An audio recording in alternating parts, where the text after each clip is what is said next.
understanding where you should look at and how to approach it. So you find it very interesting.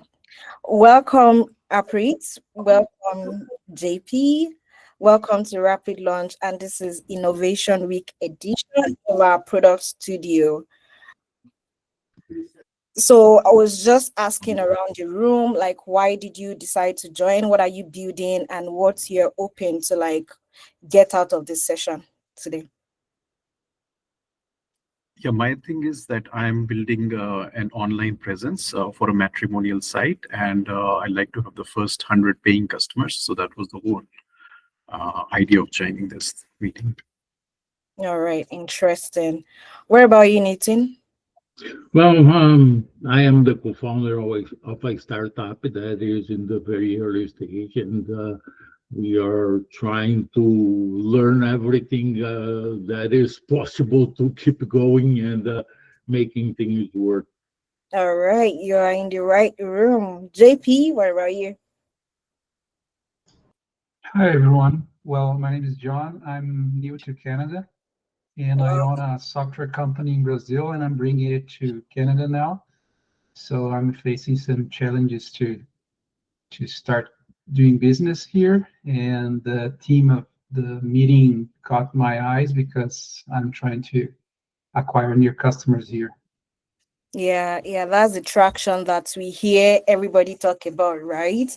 We can't find customers, right? So that is why we are doing this. And I believe that you are going to pick one or two things to like get started today. And congratulations in coming to Canada.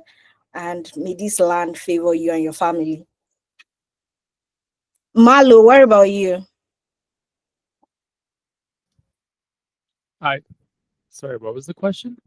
I said, what are you building? What are you building and what you hope to get from this session today? So I'm building a creative agency specializing in web development. And I'm just looking to learn how to gain my first couple clients here. All right. Welcome. So I'm going to like be sharing my screen right now to like get started. Welcome, Tristan.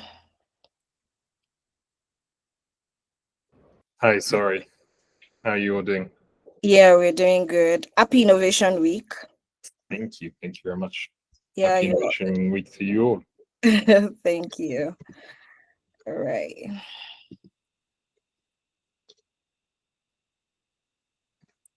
All right, let me know if you can see my screen.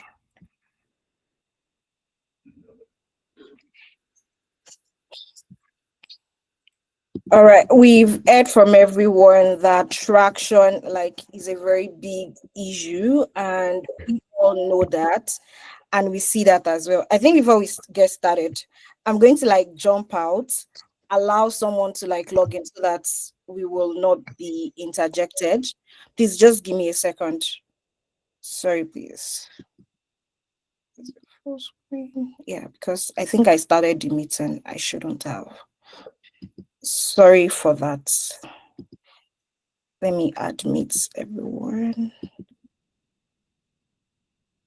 I'll stop being the meeting host. I think that's how I can do it. Welcome, Chris.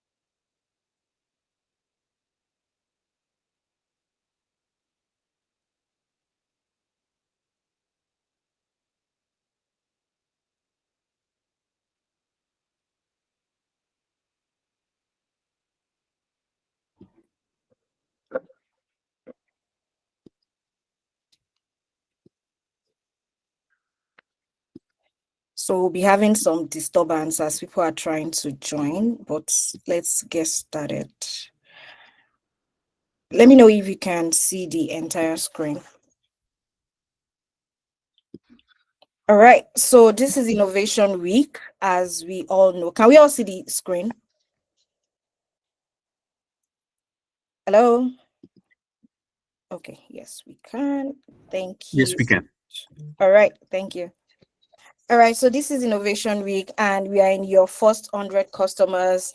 On today's call, we'll be taking you through a journey of identifying who your 100 customers is, whether it's people you can easily see. I'm coming, go and meet grandma. Go and meet grandma.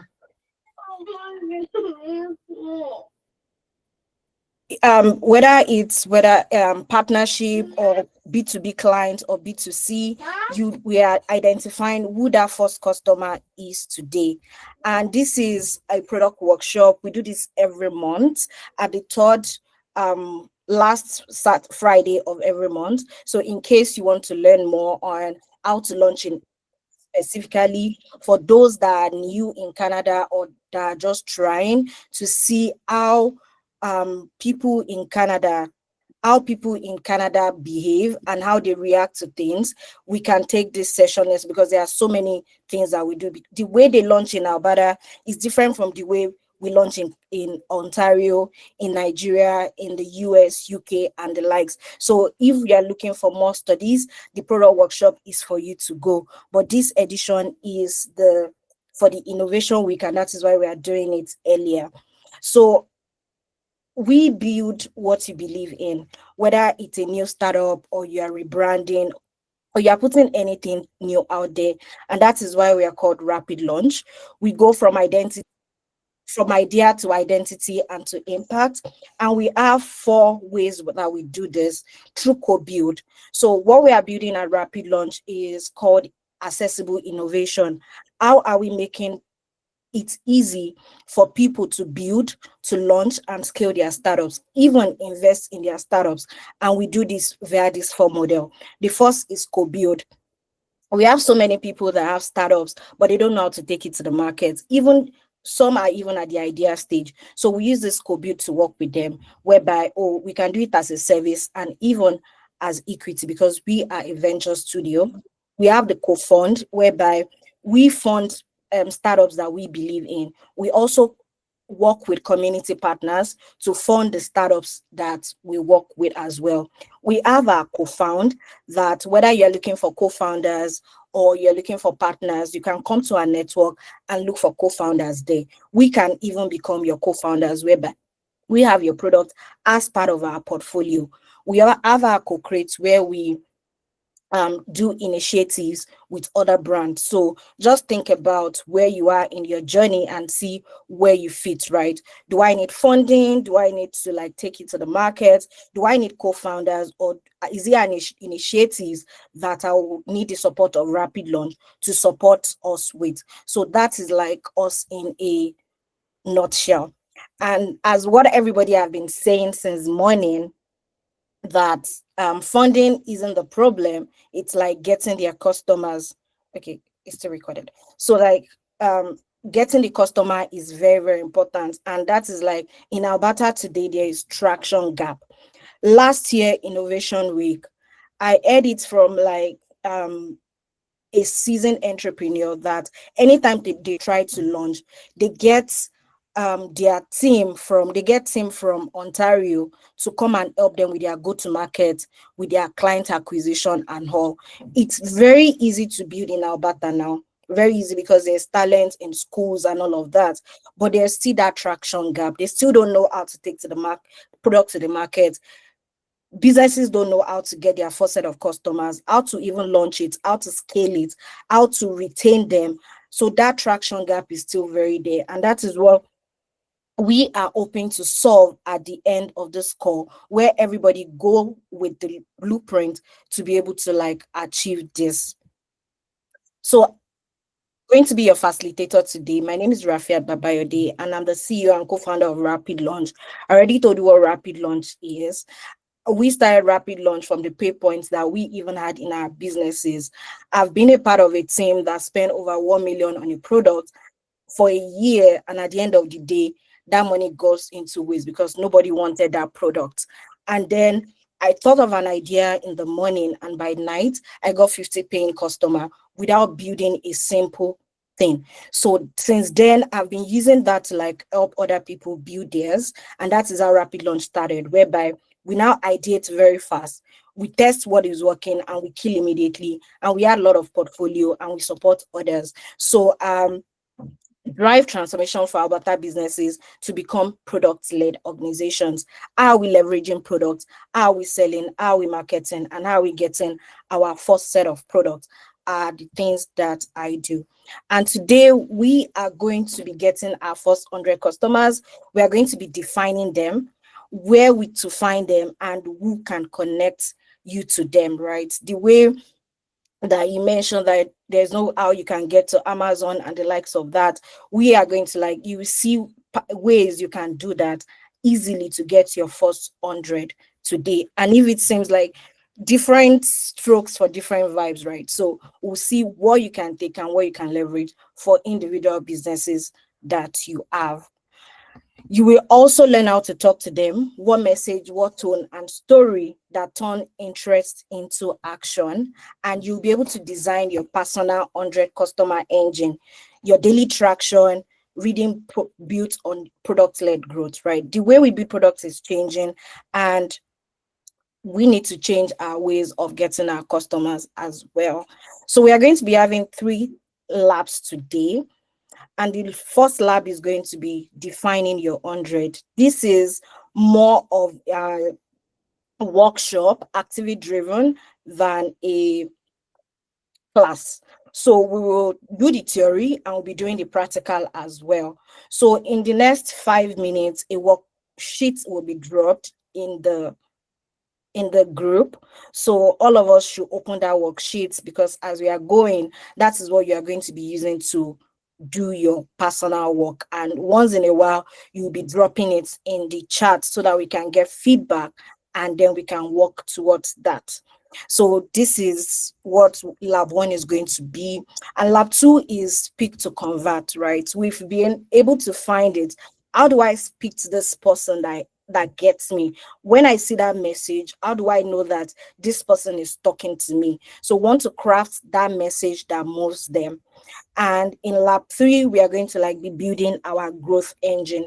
How do we leverage our product to create a traction system, which is very, very important, because we can acquire our first 100, but if we don't know how to keep it, if we don't know how to use that 100 to multiply to get our next 1,000, to get our first 1 million, we don't know how to leverage. So that is like the last part of it.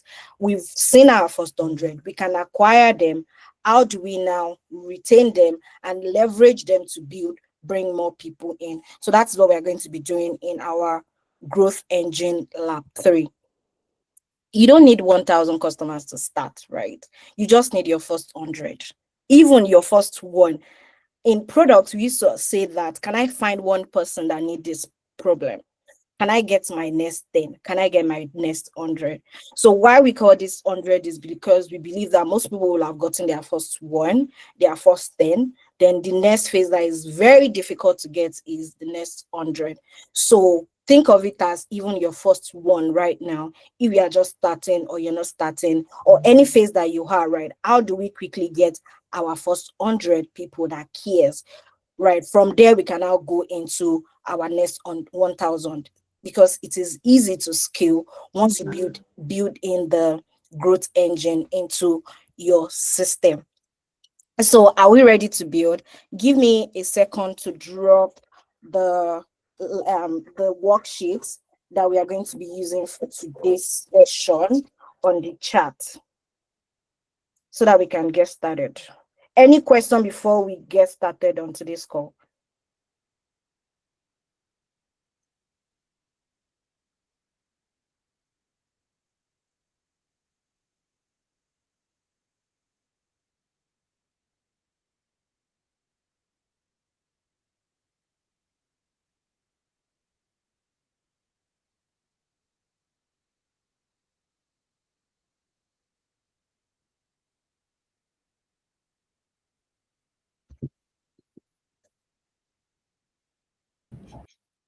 So my question is, by the end of this lab 3, we will have like the 100 registered customers, like they'll be real customers or virtual or paying, like what level would we be achieving at the end of third lab? At the end of the lab, you will know where to get your first 100, and we can actually do it to get your first 100 as well. It depends on how fast we are, because it is like plain simple, right? How do you quickly create some things to like get into the groups, to get into where they are going to? But what we've designed is like the channels, identifying the channels to go, where to talk, what to talk to them, how to design it, and all that is what we've done. So the worksheet should have dropped right now. I'm checking. Okay, it has not dropped.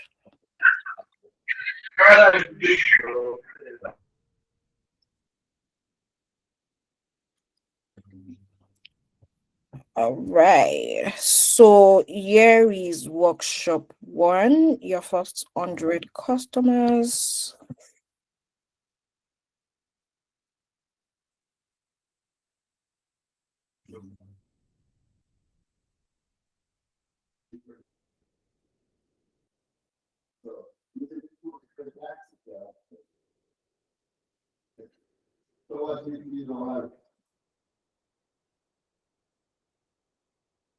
Okay, so while we're waiting for it to drop, let's continue.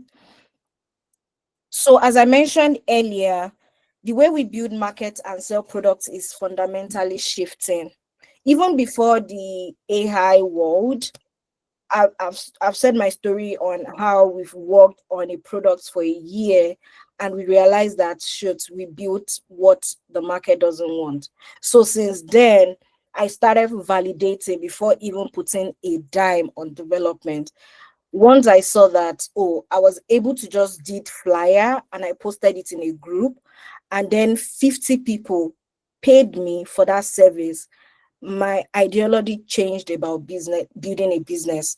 I don't build before getting customers. I get customers before building, right? So it changed everything. And that was what Rapid Launch does before AI. We help people validate their idea before spending a dime on development, before wasting that $1 million that my company wasted, before anything, and it worked. But with the advent of AI now, things are now shifting. People can easily build, people can easily build an AI with a prototype, can easily test, can easily whip up landing pages and all that. So it shifted, but makes our work more easier. But even at that, the fundamentals still remain the same. You need to understand who your core group is. Who am I targeting? And who already needs what you are building? You don't have to go to who doesn't need it. You don't have to bring everybody. As I've said, you don't need 1,000 people. You just need your one person. Can I find one person that needs what I'm building? Can I find 10 types of that person? Can I find 100 more of that person? So you need to identify who your core group is. Then identifying your early adopters. Out of this group, who feel the pain the most? Who is it that when I put this out there, will tell me that I'm really struggling with this? Who feel that pain the most? You need to be able to identify them. Then who are your connectors?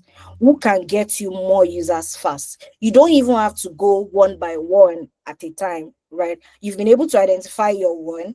How can you now get connectors to get you more users as fast as possible? Very, very, very important.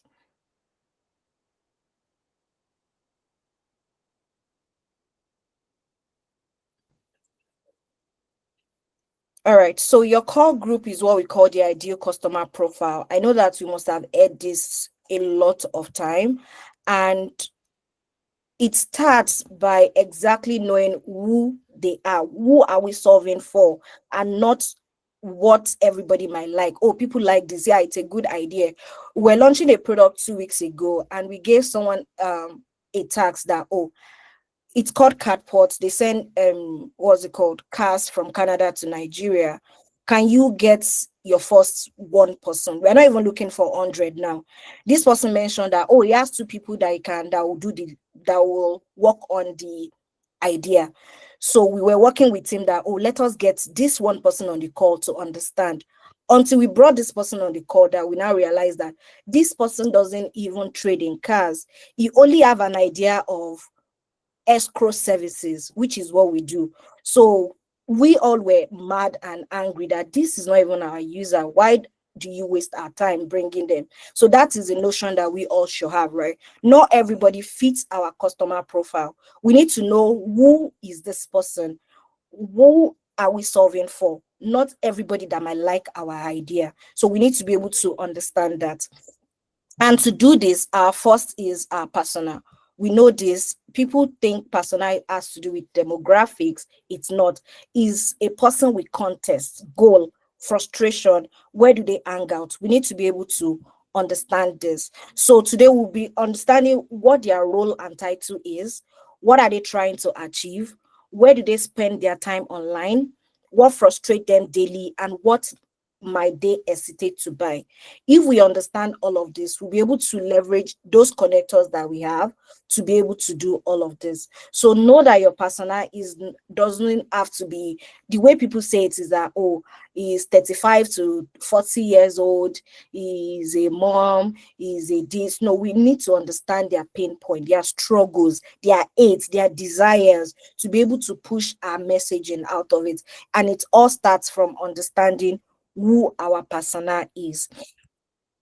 And so in our sheets, or even in the chat, you can write out what your persona is and share them in the group, right? Like, this is who I feel I'm targeting, and that is a struggle that they are facing.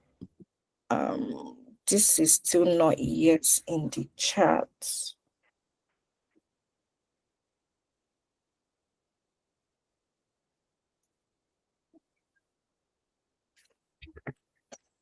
So while we wait for it to start, Smith, do you know who your persona is, and can you help us? Can you talk about it? Yeah, sure. So ChatGPT recommended some early adopters for me.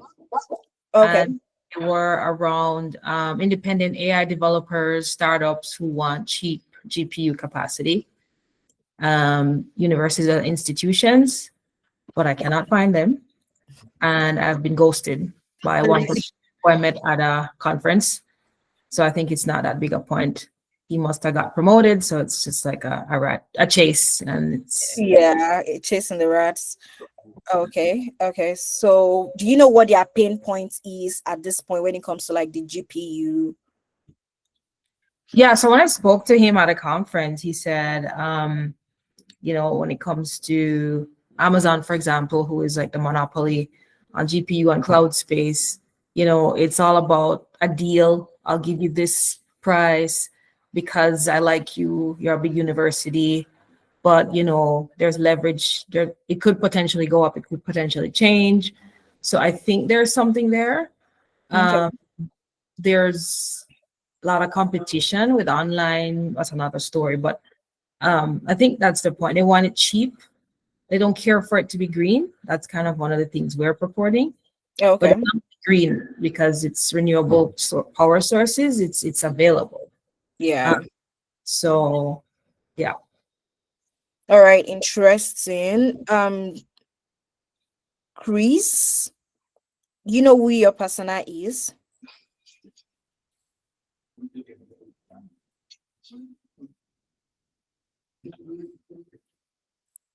Is Chris on the call?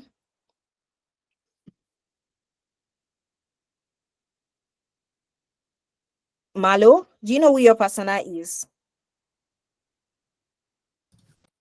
Yes, so I kind of have like a description of them. It's like a business owner who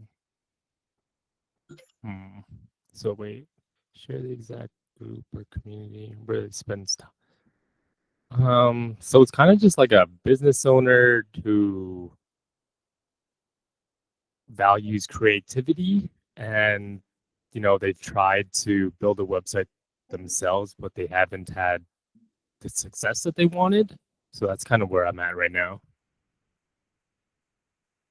Okay, so business owner who want to build the business themselves, but they don't know how to.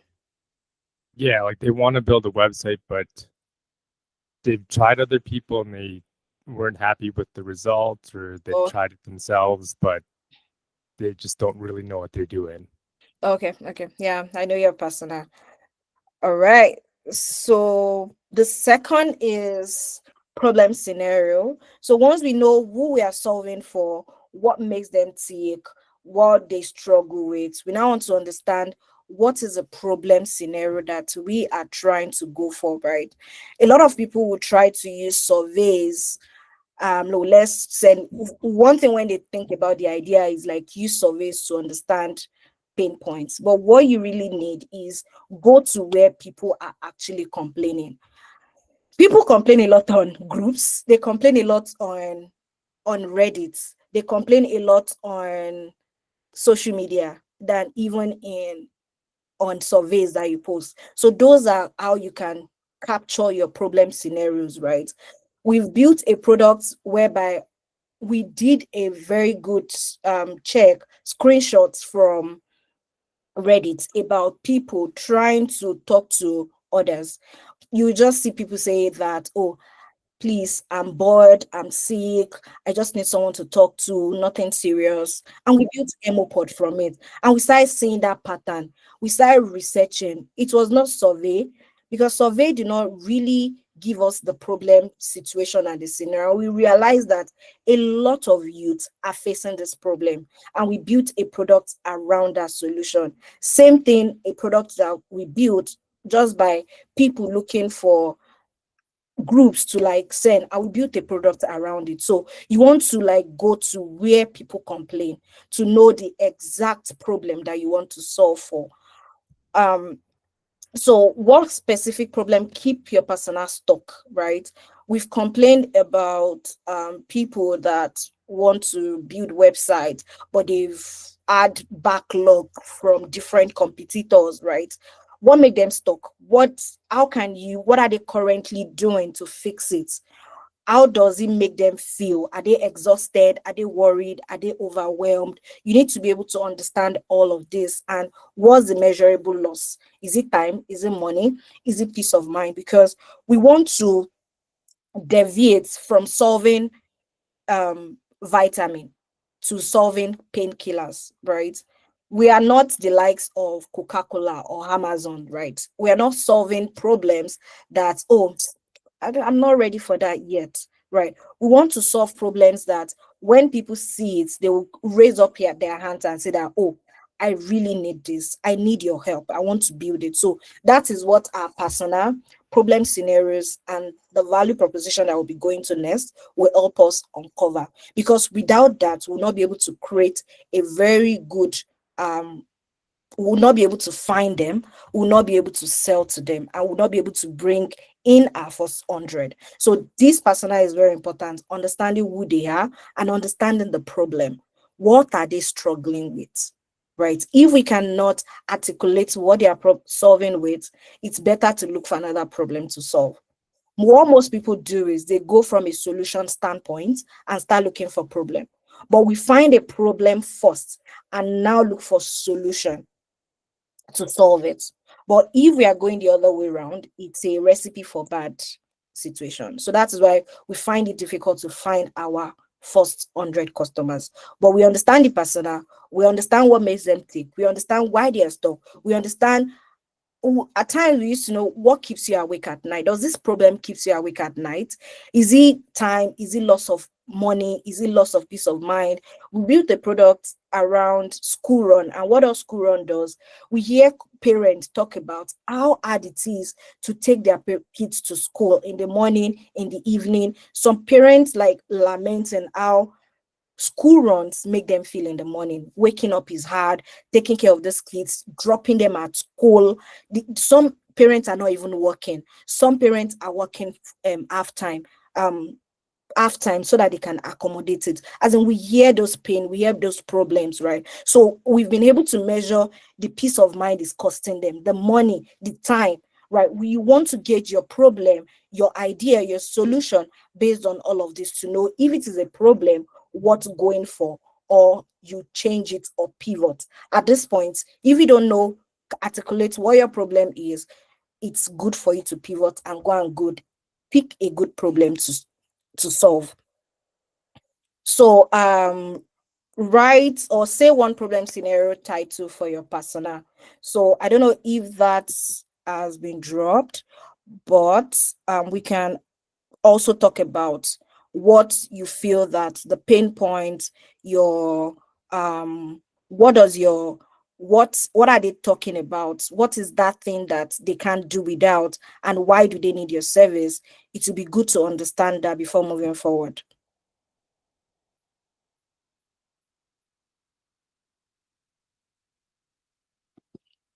So I will be calling Newton this time around. Newton, do you want to say something about your problem scenario if you understand that part?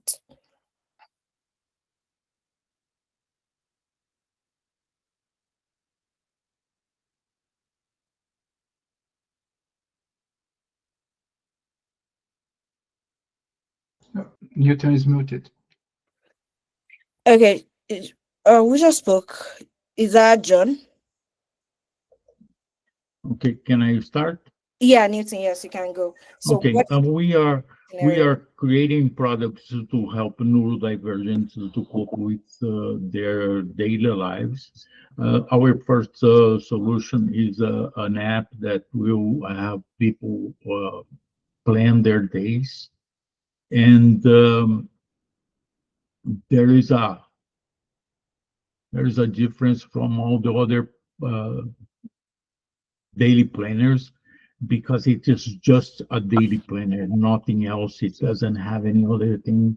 And it is simple, easy to use because all those products that we have in the market today, they are complex, they have a multi functions.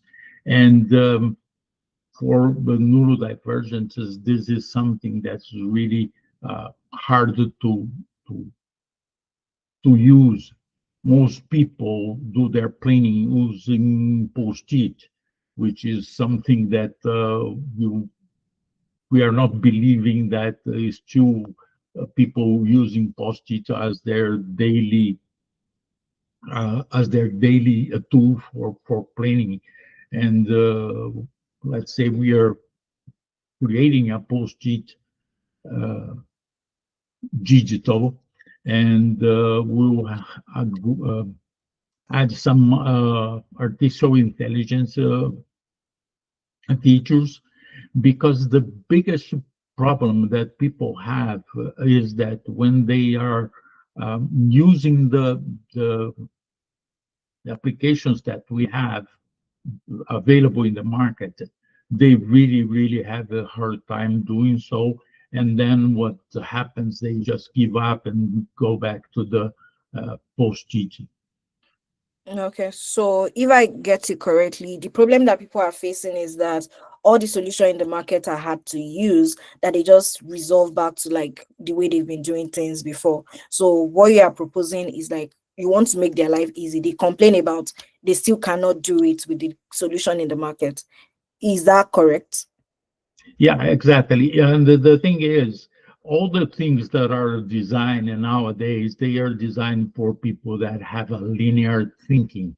And neurodivergent don't have a linear thinking. So that is the problem. And I really believe that as people every time goes back to post-it, um, what they need is something as simple as using post-it. But the difference is that this is something that they can carry wherever they go. Uh, and the post-it, they can't take the wall with them full of post-its, Yeah. And this is the point. Yeah. That's an interesting one, especially for neurodivergent people. John, do you want to share what your problem scenario is and who your persona is? Yeah, so Our persona is C-level directors, managers of 50 to 500 employees, companies who need to streamline their processes in a way that is more centralized and more connected with everyone. So the problem we are attacking right now is to help these companies to get rid of the spreadsheets they are using, they're relying on to operate their daily routines, to operate their process. So we can provide them a portal or a solution or workflow, anything system-based that they can use instead of a spreadsheet, like I said. Okay, okay. Do you know where they complain about these problems? Yeah, usually the complaint is that they try to use off-shelves solutions, and usually they are not customizable. So they try it and they give up because these solutions are not fit for their specific problems. So that's when our company enters. Okay, okay, interesting. So yeah, let's go on. We've been able to know who our persona is. And yeah, before we go on, the workbook is on the chat now. Sorry, it took longer than expected. It was on PDF before, thinking it would be sent to everybody. But yeah, we had to put it on a link. So you can open it, and yeah, it follows what we are doing and even more on how you should go about it. So this is just for class exercise. So the next is the value proposition. So this is very, very important because we are not the only one thinking about this persona. We are not the only one thinking about this problem. Other people are thinking about it. But what made you valuable to them? What will make them say yes to you? So that is why our value proposition is like the last part of it. So your value proposition is one sentences that explains why your products actually matters, right? Without this, people might not, this is not your tagline. This is like a one sentence that makes it clearer to what you're trying to sell. So for persona who pinpoints our product helps them key benefits better than current alternative by unique differentiator. So we've talked about our persona, we've talked about the pain points. Our product, which is a solution, helps them. What are the benefits they get from it? And better than current alternative, e.g., the post-it, right? So you want to talk about the current alternative and the unique differentiator. Why are you different in the market? So that they get it and they understand it. So for parents caring for children with special needs, our platform connects them with verified respite caregivers nearby, faster and safer than endless Facebook searches. So this is like an example of what our a company's value proposition is. So if you can write your own value proposition so that when anybody asks you, this is like your first thing you should talk about. It's more like your mini elevator pitch, whereby what are you building? Yeah, I'm building something for parents caring for children with special needs. This product connects them with verified respite care. Like, it's very easy for people to understand, right? So that you can attract the right person to your business. When they hear it, they understand. So the exercise here is to write what your value proposition is and share with the group.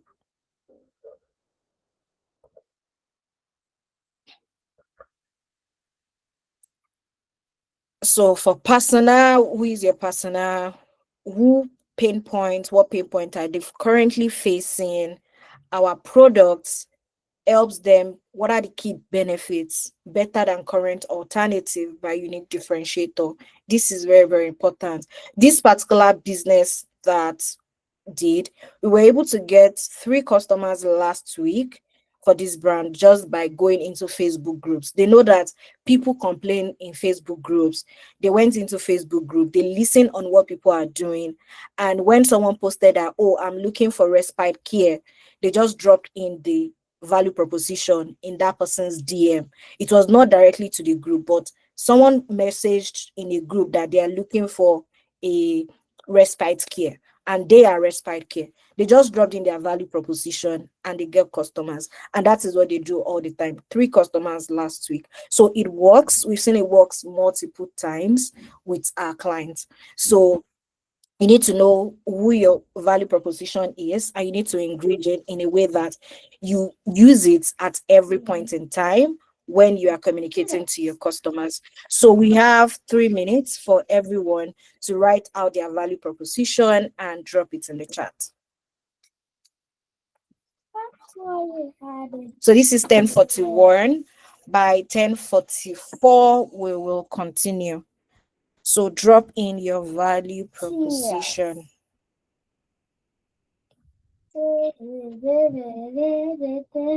Sonic.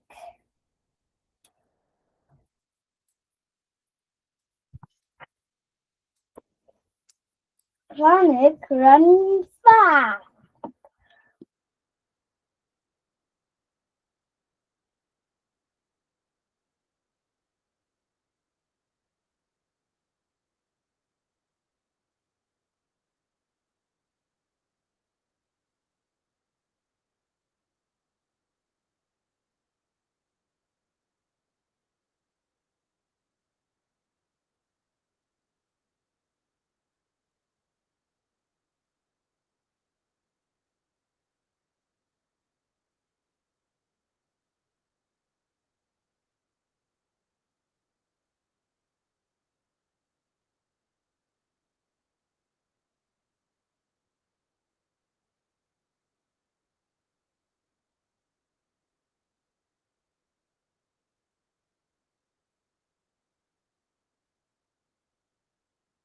One more minute. We should start dropping it now. Newton, I'm expecting yours. John, I'm expecting yours. Yeah, Tristan, thank you. For oil and gas operations professionals who spend a lot of time trying to understand and research regulations, our AI agent helps them gain an understanding of applicable regulations to their operations quicker and more seamlessly than undertaking it manually or paying expensive third-party consultants. Interesting. For small and medium-sized businesses that struggle to control the company's daily processes using non-integrated solutions or even spreadsheets, our customized web solution development service provides them with a fully customized solution, unlike what off-the-shelf solutions do. For small and medium-sized businesses that struggle to control the company's daily processes using non-integrated solutions or even spreadsheets, our customized web solution development service provides them with a fully customized solution, unlike what off-the-shelf solutions do. Unlike using what off-the-shelf solutions. Yeah, it's a little redundant at the end, I noticed. Yeah. Yeah. So if we can change that a bit, that would be good. Yeah, just reframe so that it's more cleaner.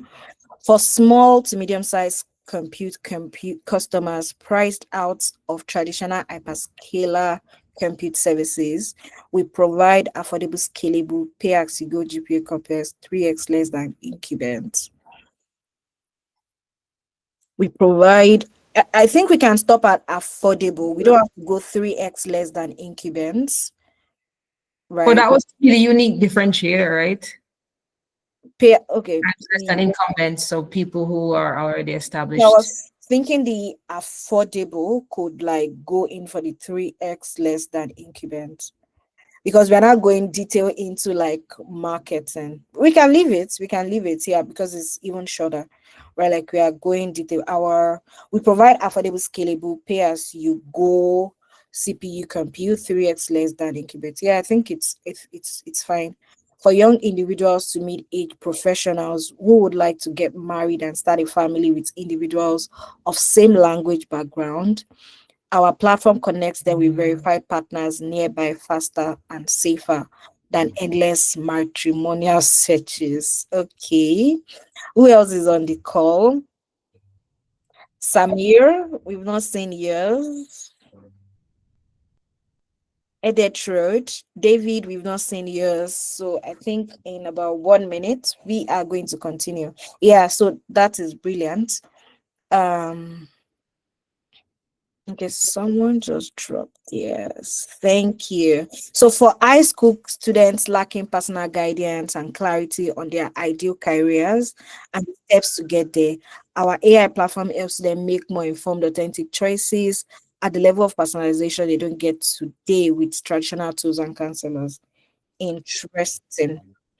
Yeah, so let's continue. We've done our persona, we've done our problem scenario, and we've understand what our value proposition is, what the current alternative is, and our unique differentiator, which is a good one. So the next is, how do we now find our early adopters? We've identified our core groups.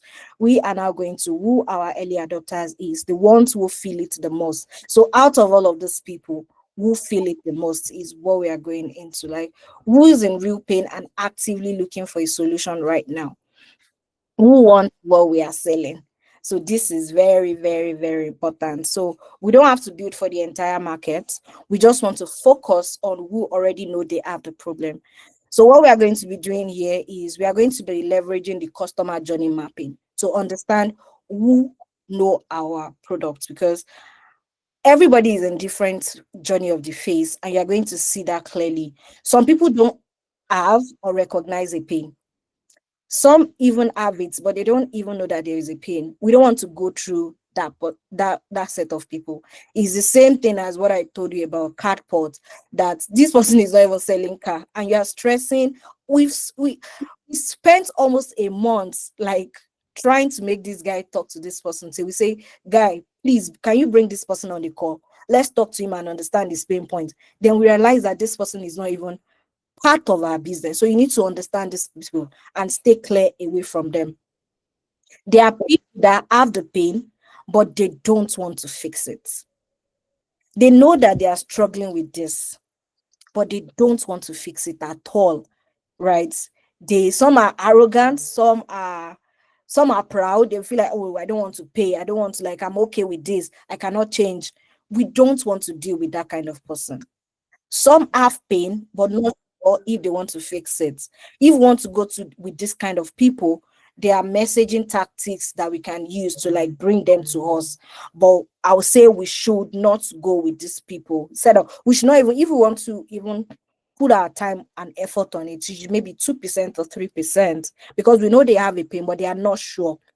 But there are people that want to fix it. They know they have a pain, but they don't know how or where to start, right? They know that there is this pain. They want to fix it, but they don't know how. So your product, your business might be the one that will open up a new path for them. That when they see you, they will see you as a messiah. Whereby when they see, like, oh God, this is what I've been looking for all my life.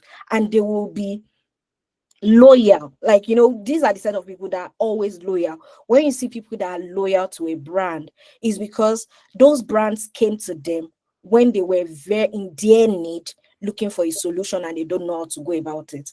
It's a very good way to start. It's like, that's where our awareness posts come into play, right? So they want to fix it, but they don't know how to or where to start. So there are conversations that we need to use to like work on them. Some want to fix it, but they don't want help. They want to do it themselves, like the DIY people. There are ways we can communicate to them as well that, oh, these are like, but it takes time to like convert this set of people.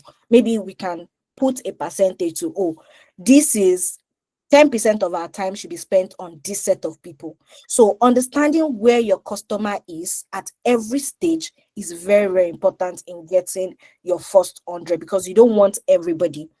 Some want to fix it and they are evaluating solutions. By solutions, I mean, let's say I want to lose weight. There are different ways to lose weight, right?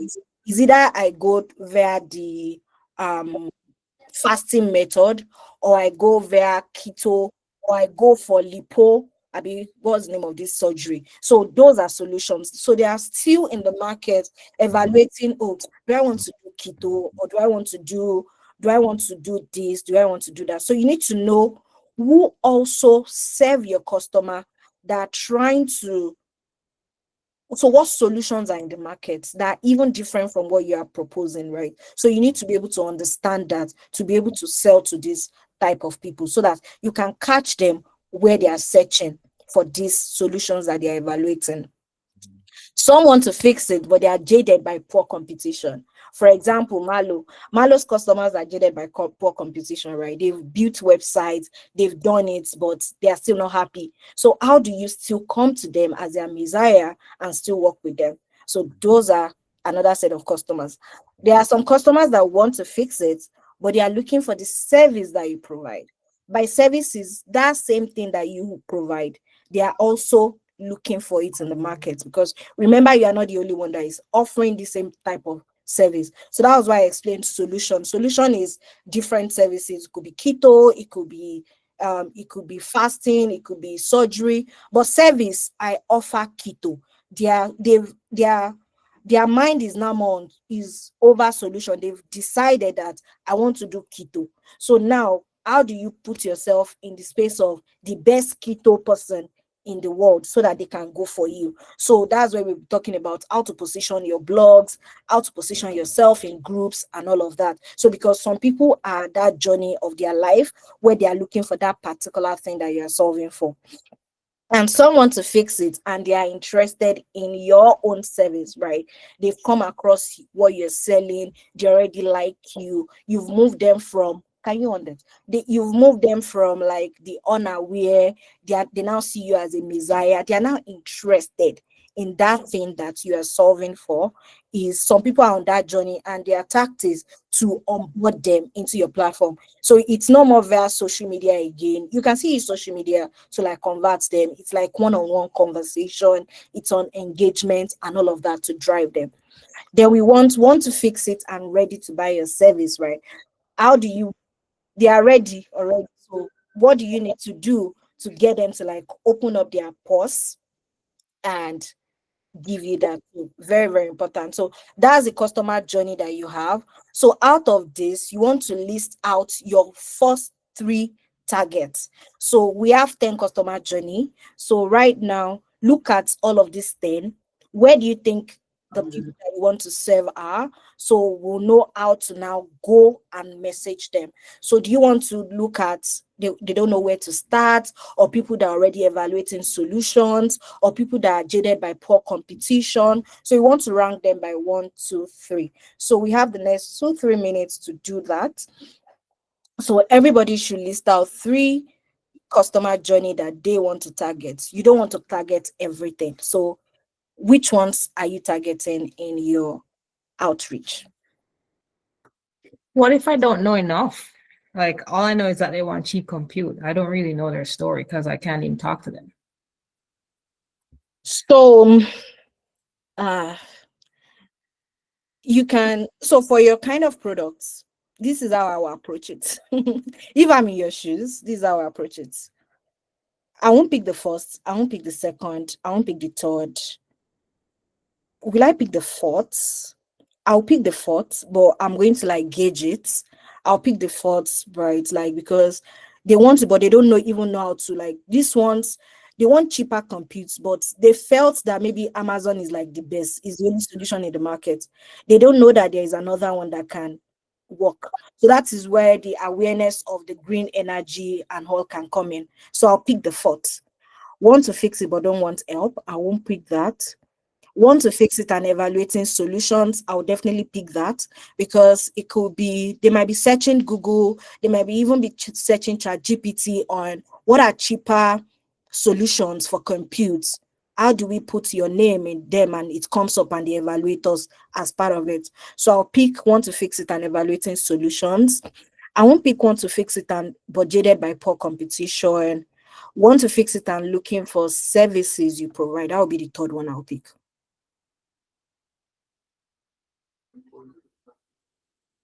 Smith, do you get that? Yeah, it's just like, yeah, how to find them. Yeah. So want to fix it but don't know how to or where to. That's why we now start talking about our messaging, right? How do we communicate in using our content marketing? How do you communicate with our blogs? How do you communicate with our ads, right? How do we leverage Google ads to like find them? We can use so many things to like, so different. What I can do again is I can share this map with sample type of content on how each of them is used. So your first three, you will know where to like actually like how to actually talk to them. So that is what I'm going to like support everybody with. So you know how to talk to each of them. Some are going to be via blogs, some are going to be via cold emails, even DMs, some are going to be via like, so different groups, different tactics, different ways to like get to them.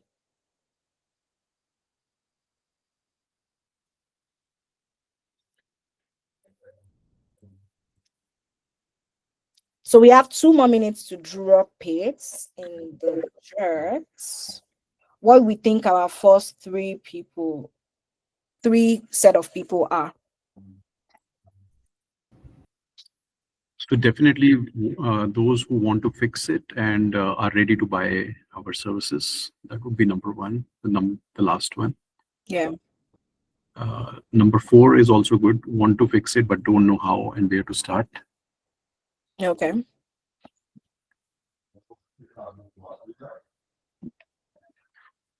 And then probably we can go with either 8th or 9th, which is they want to fix it. Either they are looking for our service or they are interested in our service. Yeah. Those 3 will be the top ones, I would say.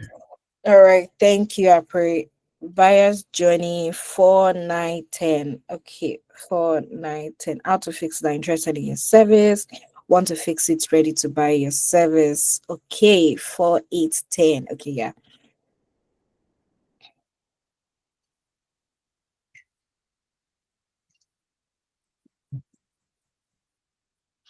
Four, 6, 8. Tristan 6 wasn't 6. 3, 4, 5, 6. And evaluating solutions. Why did you pick 6, Tristan? Because I think they're looking for ways to solve their problems.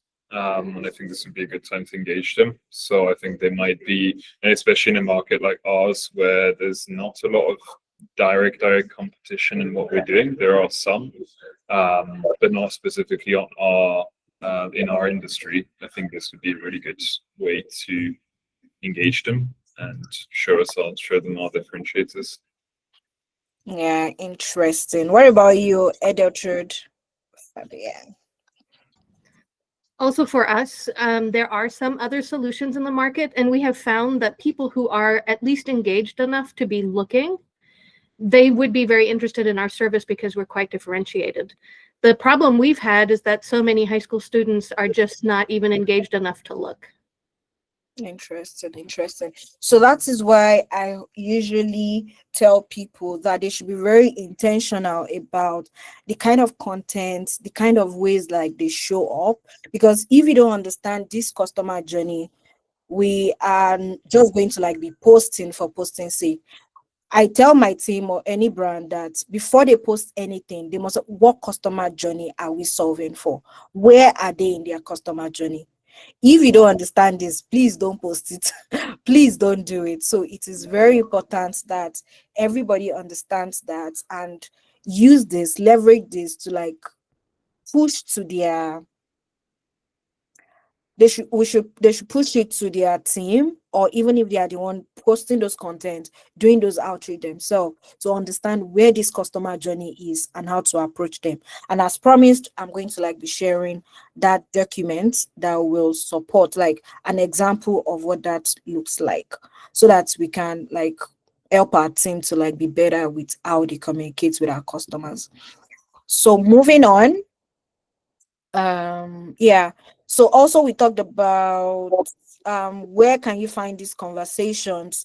Does anybody know where they can find this conversation?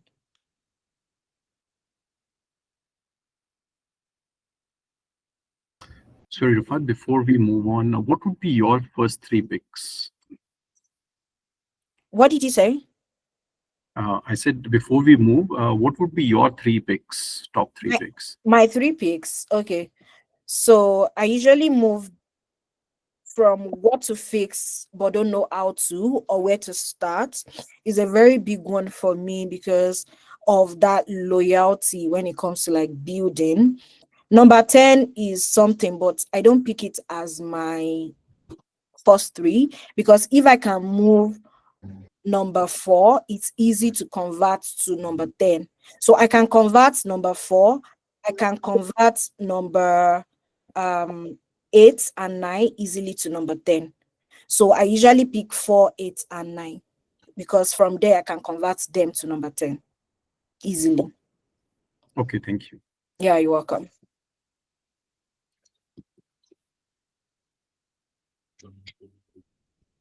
So, and we can find this conversation in Facebook, on Reddit, on WhatsApp, on LinkedIn, anywhere, and we can use that to like solidify what we want to do. So the last bit is the connector. Who is your connector? I usually love this, right? After identifying your one person, how do you find that person that will help you go to your 100 as fast as possible? Your connector is very important, and it takes different tactics to get this connector. So, who can get you more users fast? That is what we are going to be talking about now. Like, who can you partner with that can give you that connections that you have easily, who already have your audience trust, right? So we'll be talking about communities. Where do they hang out? When I started Mommy, that 50 that I told you about, that in the morning I just, so someone came to the group. So how it happened was, we have a group of Muslim women. We are particular about our kids, and someone came and said, "Oh, I want to buy a mat. Can you sell? Can anybody join me to, like, if we buy two, the shipping cost will still be the same thing. Can we chip in together whereby people like the shipping cost now reduce, you can share it?" Then the idea came to my mind. Oh, I buy things a lot from China, like I do China shipping. This is a group. Can I start a group buy whereby people buy things in bulk and then we ship it? I thought about it in the morning, and by night, my flyer, everything is ready. And I just posted it in that group, right? Because I know that that community is going. They are moms, they have kids, they already show what they've. I just like, oh, then I quickly put things I want to sell together. Then I put it in a document. Then I shared it to that group that, oh, if you're interested in this group buy, this is it, these are what we are buying. Then by evening, 50 people joined that group. 50 people already paid that, oh, I'm interested in this clothes. Hey, I want to buy this. I want to buy that. It's changed everything for me, that even with the power of groups, where people are, you can easily get your customers as fast as possible. So this your target audience, this your persona that we identify that has this problem. Do you know where they are today? Where do they hang out? Is he on WhatsApp? Is he on Facebook? Is he on LinkedIn? Is he on Reddit? Is he anywhere they hang out? Can you go there? And that same strategy, we've used it over and over and over and over and over. Like, I can't even count how many times that we've used it. It works every single time. As in, it's the law of first principle, right? Even if AI is taking over the world, that community will always work. So where do they hang out? So you want to find that group, right? Like, as we are talking now, start looking for those groups. Is it on Facebook group? You find them, a lot of them. That's the same thing that we did for the respite care. Any business that you're looking for, you can find that groups, like the snippets, like they will hang out somewhere. So you want to find where they are. Is he on Instagram? Is he on TikTok? How do you find these people? So you want to drop that offer listen to the conversation, like as the same thing I did where I dropped offers on that WhatsApp group that grew that community as fast as possible. You want to do that too, like, is it Reddit, is it this, you just want to drop it, then you want to join that community and listen on conversation going on in that group, right? Whereby, oh, I want to do this, can I quickly DM this person? Because people lament, people complain a lot. Then you can partner with the Facebook admin or the group admin to host live or Q&A to even build your thought leadership. So community groups can get you your 100 customers like as fast as possible. Can you quickly do like a flyer with AI today? Drop it. Let's see how it works. So the second bit is service providers, right? We talked about solutions. We talked about people that already serve the people that we serve, that we are selling to. Can we identify them? For example, we built a product in the US. Send money back to Nigeria for, like, okay, the product is called Meta Finance. And what we did was, we know that Africans go to Afro pop events. So we met the owner of the Afro pop event that, oh, you know what? We want to partner with you. We bought all their tickets. And that music festival sold tickets. We integrated the products into our own platform. That when they want to buy the tickets, they should come and buy it from our app. So I'm not even talking about save. Like, so this strategy can be used on any product that you have. You just have to reimagine it for your product and leverage the power of first principle thinking to like reimagine it for the kind of product that you have. So all we did was, okay, we embedded that service provider into our app, and then anybody that wants to get the free ticket must download our app, get the free ticket. And in less than 2 weeks, we increase our users by 500 because 500 people came for free tickets. That same thing, we also took it to an African store that sells African market. They sell they sell to our people that want to use that product. All we did was gave them points. When you shop in this store, you get $20 off. Right. So how can you imagine these service providers who service your target user? Those who already serve your audience are like your key that you can use to like get your customers as fast as possible. So you want to offer co-branded trials or referral with bonuses. You want to integrate the services into your product, right? So for example, the rest, I'll see use the respite care as well. We're going to like dental clinic, right? These people, they bring kids go there. Kids go to dental clinic, they go to daycares and all. How are we partnering with those people to like, oh, people with disabilities among you, can you bring them there? And we get referrals, right? So who are those service providers that can bring you your customers easily? So you want to identify your service providers. Influencers and advocates, you can't leave this out of the game because these are very, very important, especially if you are doing B2C products. So you want to use micro voices in your niche as much as possible. Who are the people that when they say A, there are people will follow them? You need to identify them and you need to like use them, leverage them to sell your product. You want to feature them in your beta launches and all that. So right now you want to list 5 connectors who already have your audience. It could be groups, it could be service providers, it could be influencers, depending on the kind of product that you offer, whether it's B2B or B2C. So so the document I'm going to be sharing, I'm going to share the entire thing. Smith. Yeah. So let's write out our 5 connectors. Go to your Facebook, go to your LinkedIn, go to anywhere. For Smith, you can look at maybe magazines, right? You can look at magazines for like people that serve that. There are ways that we can find your connectors, right? It could be even people who knows someone in this company that can connect me with this, right? So your product needs a little bit of thinking and research to be done, but I believe that using this and leveraging that you can still achieve it. All we just have to do is leverage first principle thinking and understand that, okay, we need communities. Where are these people going? I know that there's chief in the US. I don't know the equivalent for Canada. There is Canadian company associations. So there are associations that we can go. It might not be the normal Facebook groups and all of that, but there are associations that when we go there, we'll know who to connect with there, definitely. There are associations. I still found one yesterday that we can check. I can share that with you. Let me look for the name. I think I saved it yesterday. Just give me a second.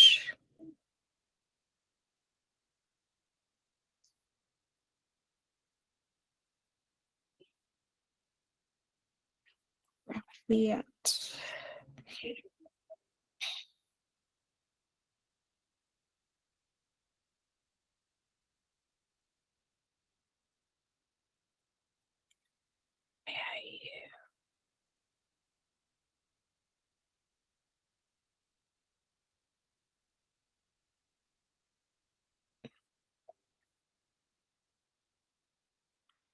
So we have 2 more minutes. Then just list out who your connectors are.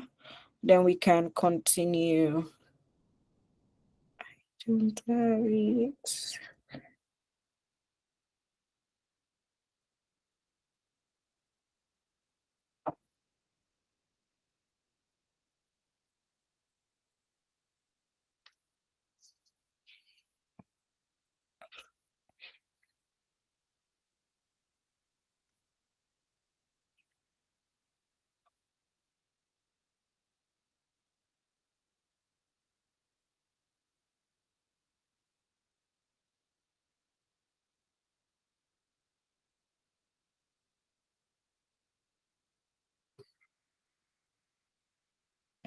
Oil and gas service providers, oil and gas firms. So with this, Tristan, we can look at maybe oil and gas directory. There should be some that will have, and there should be some like association of oil and gas that we can join to go there, meet people, and magnet with them. Do you understand what I'm trying to say? Yeah, absolutely. You're right. Yeah. Networking events are huge in this industry. So the more we can be part of that, the better it is. Yes, yes. So what are those association, even education bodies around that? Like how do we join some of these connectors that we can leverage? Yeah, very important. Then Petroleum Club, if you're in Canada, the Petroleum Club is a bit like how do we join one of them? How do we just become visible? Oh, this is what we are building. They love to connect. Oh, I wanted to meet this. So I remember when we started Rapid Launch, from one event to another event, we just keep connecting with people. Now they even refer us in rooms that we are not, right? Oh, you want to build this, you just go to Rapid Launch. And it's just from the association, from like the groups, the networking that we've joined. So it is very, very, very, very important.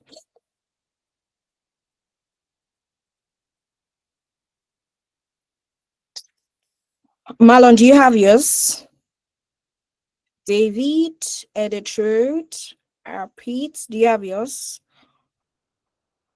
Newton, Scott. Oh, actually, I have some. One is a influencer. The other one is an advocate. The other one is a writer, and the university and the association of you know neurodivergence. And the idea is with the first three ones, the idea is cross promotion. And with the association and the university is running co-events. Yeah, very, very important, especially with the university. There's a product we're trying to launch, and what we just did was, want to co-launch this thing with you. Immediately they saw it, they jumped at it, and that's Montreal University. How are we even leveraging schools to like bring more users into our platform, right? Very, very important. It's just to understand where these people are, where they hang out, where we can find them, then we can leverage what we have to do that. Where do So you- I have a question. yeah, Sorry. go on. Where do you think you could find independent AI developers, like small ones? Independent AI developers. Yeah, like startups. And are there any? I guess there are groups, but if anyone knows of those guys, So we are looking forward to. There are some, yeah, AI developers or why DataCon? I don't know. yeah, like YYZ DataCon as one. I think there is another AI MI Amy that you can check. Yes, I think Me, yeah. Mhm. yes, you can check AI MI, and there are a lot of Alberta is very big on data centers now. Yeah, that is big on data center. Even the what's it called? The city, the province are big on it. So you can leverage that to even bring your expertise into the world, like build your thought leadership around it. How do you connect with those in government and share what you're building? This is what you're building, and I know you are big on data center. How can I support? This is like so. It's like there is a big gap in that because they are trying to like build their own data center. So you can leverage that to like connect with those people. I would go also to all the networking events here at Platform Calgary. I mean, honestly, it Yeah. has so much to do. Yes. And by the way, Smith, if you can drop the name of your platform, I'd love to have a look. I'm happy to chat if you want to chat. It's not launched yet. Okay, gotcha. Well, if you want to have a chat, let's chat. Sure. Yeah. Sounds good. Awesome. Yeah. So the one I was looking for is Council of Canadian Innovators. So it has like the top CEOs of the major companies there. So I think there is membership, but you can look at it and look at those that are in the membership so that you can leverage that as well. So Amy has their own membership and all that as well. Council off. Sorry. Council of Canadian Innovators. Okay. Yeah, Thank you. you're welcome. We'll see, right? All these leads. Yes, yes. Okay, yes. So as we all know that people don't lack customers, they just lack connection, right? And we've all attest to that is we just need to go to where these people are and make that connection to be able to like get them. And your job is just to meet them where they are and move them from that awareness stage, that our number 4 to our number 10. Are you meeting them from, oh, I don't even know that this pain, I can solve this pain, so actually solving this pain for them. So, and we're going to like be leveraging that same 10 framework. I've been like worked together into this framework that awareness, who are you? Are you showing them who you are? Are you making them interested in what you're building? Are you making them, can this work for me? Yes, true proof, and making them desire it. I want this, and I'm in. Very, very important. We move them through this journey, and customers move emotionally before they move financially, right? Before they give you that money, you need to like be able to tell them. So there's this man called Femi Otedola. He's like one of the richest man in Nigeria. He said that someone prospected him for 10 years. But you see, after that 10 years, when he finally bought, it's what he bought was more than what he has sold for his 10 years. But like he has been seeing his posts, he has been seeing what he's doing. It was in his radar, but he does not just need it at that point. You see, when he needed it, he pushed it. We don't want to go to that 10 years, but we want to like communicate to our users in a way that every post you are depositing something to them that at the end of the day when they need it they will move that money because you've moved them emotionally, you've shown them testimonials, you've shown them you can do it, you've proved to them over and over and over again that you are the messiah that they need to solve their pain for them. So awareness, I don't know if you have to do this, but awareness, it helps them realize the cost of inaction. An example is, are you losing hours each week doing X? An example of like that kind of post interest. Imagine freeing up 10 hours a day, a week, solving this. Like, how you just want to post something that will make them interested. Desire. Here's how three founders eat traction in 30 days. Here's how three people find their soulmates in 30 days. Like, people react to like numbers. When they see numbers, it just jumps at them. Like, it works. Action. Join our next 5 founders for this cohort. Like, how are you pushing them towards that journey? So you want to pick one channel, write one message for each stage of awareness, and then share it in the feedback. I don't know if we have to like do this now, or we just move on to like our growth, like the next one. So do you think we should do this, or we should move on? No, but we can just pick our channel. So what channel do you think that you want to like leverage to like share your messages, find your customers? Smith? Yeah, the ones you mentioned. There's a speaker tomorrow. I'll go see her. Hopefully she won't be bummed out that I'm following her. Yeah. I mean, you said concept innovators, and I just connected with Tristan, so we'll see what he knows. Okay. Yeah, so no, you need to start talking about like what you're building, right? Like building in public to even get people. That number 4 is like an awareness. Are you going to be doing cold emailing, LinkedIn, or Facebook groups, or Facebook? Which one? At least at this stage. Yeah, so I'm gonna connect with people who are connected to the folks I'm interested in. That has been, I would say differing kind of results, but I'll keep doing it. Yeah. Okay. What about you, Newton?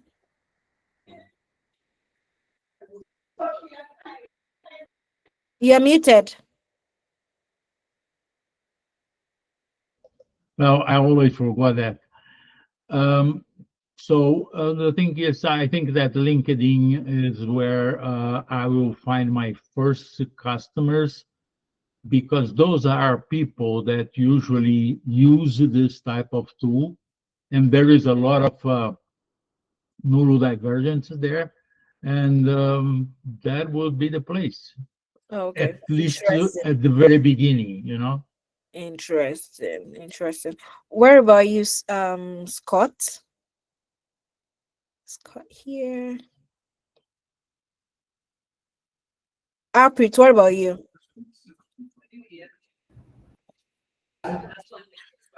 Okay, Scott. So I would say, Yeah, I was gonna. it jump in depends there. on. Sorry, go ahead, Scott.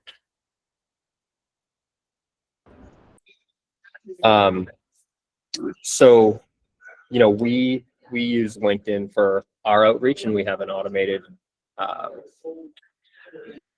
kind of system where we will like connect with a certain demographic of people in a certain industry, given a certain role at their company, and then after 3 days after they accept the connection request, we'll send a cold like outreach email that's personalized.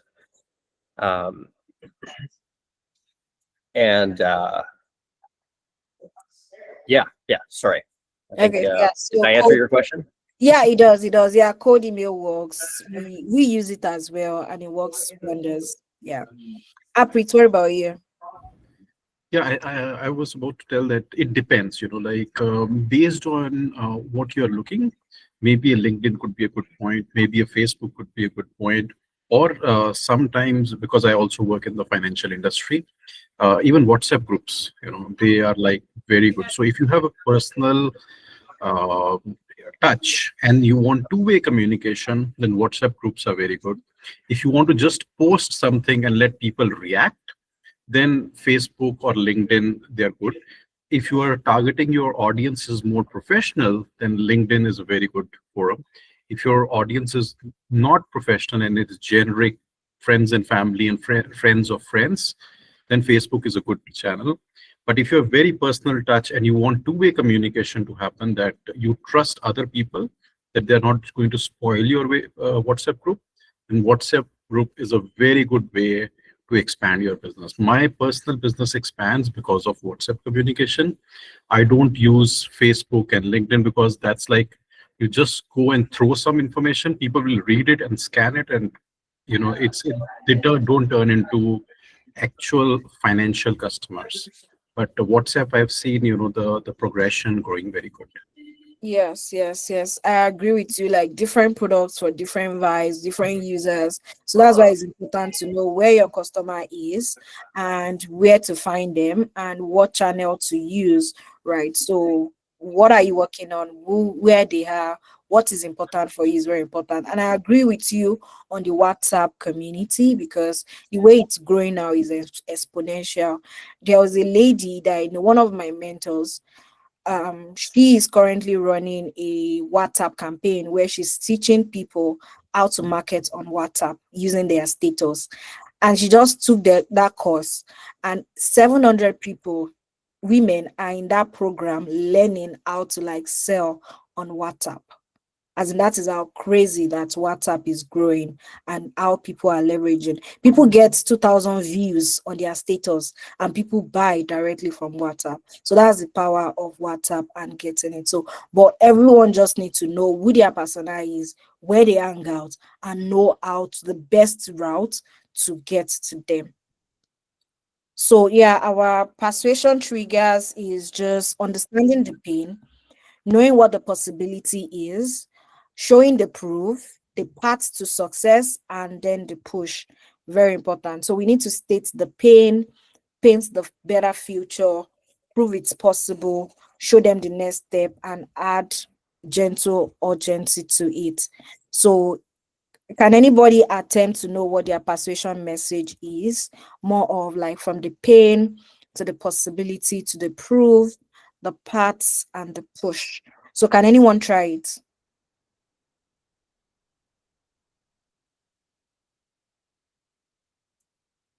Can anyone try it?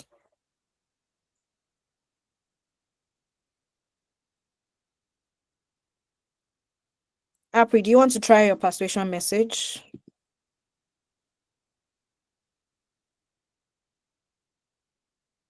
Newton, if we are going to LinkedIn, what is going to be your persuasion message?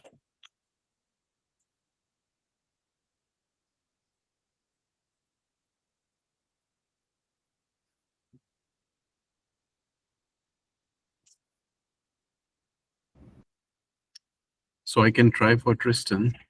Tristan, I know you are happily married, but first attempts at doing anything, they are always has problems. And the second attempt is the one where you get skilled. Okay, so try getting married second time. I'm probably not going to say I had this conversation with my wife, but I appreciate the try. But I am happily married. Thank you, though. All right, all right, all right, all right, all right. So we are going to like the most important part of it. So all of the first one is like, where do we get what was our user, where do we get them, and how do we bring them in? The next is how do we even build our growth engagement engine? Because as fast as we can bring in the 100, if we don't engage them well, they will definitely leave or they won't even give us money. I was auditing a product 3 weeks ago, and the owner was, oh, how many users do you have? She told me they have about almost 200. How many people are using the product? She told me just 12. So that signals an issue, because how can over 200 be on a platform and only 12 people are giving you money to pay, right? So without building your product the right way, it's happened, right? People can have 1,000, they can have all of that, but without actually having the right set of people that will use their product, or people that will engage, or loyalists that will continue bringing people back into their product. So as you think about your 100, you also think about, I don't just want to bring 100 into this my product or my funnel or my newsletter or my platform. I want people that will engage. I want people that will give me money. I want people that will become adopters. I want people that will bring more money to and bring more people, right? So that is where product-led growth comes into play. And system build traction, not luck, as we all know. And we don't just post to grow, we want to like sell other. So product-led growth is like the best bet in all of this. Sales allow us to sell, founder-led allows to like push everything that we've been talking about. Is as how can we use sales-led growth, marketing-led growth, founder-led growth, but product-led growth just cements everything for us, right? So in our work we combine all, from sales to marketing to product to founder-led growth, right? To be able to like continue that legacy or the product that we've built. So we make product-led growth, make your product or experience your best marketing. So it's not just about marketing, but it allows every 100 that you've acquired to multiply, to stay, and to give you money. And you grow because your product channel that we've identified, your customer experience work together to pull in and keep them coming back, right? That is what product led is giving you. And how do we design our growth loops, right, for acquisition? We've gotten our 100. How do we retain them? How do we bring them in? A growth loop is a self-sustaining mechanism where action taken by user drive the acquisition of more users, creating a compounding effect. It's as simple as I have A. How can I make A become B? How can I make B become C as easy as possible? From my 1 to my 100 to my 1,000, from 1,000 to 1 million. It is this growth loop that will help us, because we can get the connectors that will bring them to us. We can get where they are going to, but without these growth loops, we are going to be stuck and we'll keep stressing over what we are not supposed to stress on. So before we go in, we'll just share an example of growth loops to help us see how we should be thinking about any platform, any product, any business that we are building. We have the collaboration loop. This is where users invite teammates to collaborate, bringing in new user, right? Think of your Slack, think of your Figma. When you create any Slack group, your team lead is going to invite you. Do you know that from there, another person have heard about Slack? And that person to say, oh, we use Slack in our organization. Maybe they want to do another project. They will also like create another Slack. So one person bring in multiple person and everybody become user of that project. Because when Slack wants to like tell us the number of clients that they have, they won't say, oh, these organizations, they will say they have 1 million users, 2 million users, and all of that. And it's because of these growth loops and being intentional in the growth that they are looking for. So they don't need to go to individuals. They just need to go to, okay, we need organizations that have 30 people, 100 people. This organization will bring in their 100, their 1,000. So when we are designing our solutions, we are intentional about bringing in the growth loops into it. The same thing with Figma as well. We have content creation loop, right? Users generate content that attract others users. Let's say I create a template, a Notion template now, and that Notion template, I can share it. Before anybody can access it, they need to sign in or log in into Notion. Same thing as Canva. So as we are thinking about those solutions that we are building, those neurodivergent solution, how are we bringing in more people into the platform? Even if your product doesn't have it, you still have to think about it that, oh, how can I build collaboration loop into this? For example, the way we build collaboration into a product that does not have collaboration is by bringing in accountability. So knowing all of this is just going back to that first principle thinking, right? How can I leverage this? How can I reimagine this in my own product? And you are going to like see it clearly. How can I bring in content creation loop? A lot of platform has share feature whereby someone that the 100 you brought in, how can they share something that they've created outside to bring in more people into your product so that you can grow from that 100 to a 1,000. Then the third is referral loop, right? Right. How are you sharing what they have in exchange for a reward, right? So very important. Drop Dropbox offer free storage for referrals. A lot of projects just are stuck at referral loop, right? Thinking about the content creation loop and collaboration loop, but collaboration and content creation loop does not even have anything to do with money. Like, it is easy scaling for any business that put this into their business. And this is an example of how growth loops work. There is an input, there is an action, and there is an output. So we'll see that later on. So when we are designing a growth loop, it is identifying your product's core value. We've talked about our value proposition, creating incentives for users to spread the value. So what is our core value? Um, Smith mentioned 3x cheaper, right? That is one of our core value. Once we understand that, how do we now build a growth loop around that?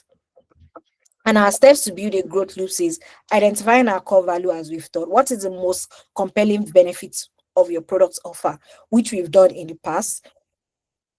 Canva makes graphic design easy for non-designer. So you need to understand what your own core value is. Then you create a trigger for sharing. What action will naturally lead users to invite others, right? Understanding this is bringing in a growth engine into your business or your product. What action will naturally lead users to invite others? You need to be asking this and leverage ChatGPT to like get this growth loop right for your business, whether it is service based, whether it is products, whether it's B2B or B2C, any type of products. We've leveraged this for different brands and they are seeing significant results. Users share Canva design, spreading awareness. So there are different things that can be leveraged. All you have to do is reimagine it for your own brand. And you want to make the loop repeatable, right? How can you ensure that new users engage with the same action? Whereby when I create a Canva design and I invite a friend to come and participate in that Canva design, that my friend signs up.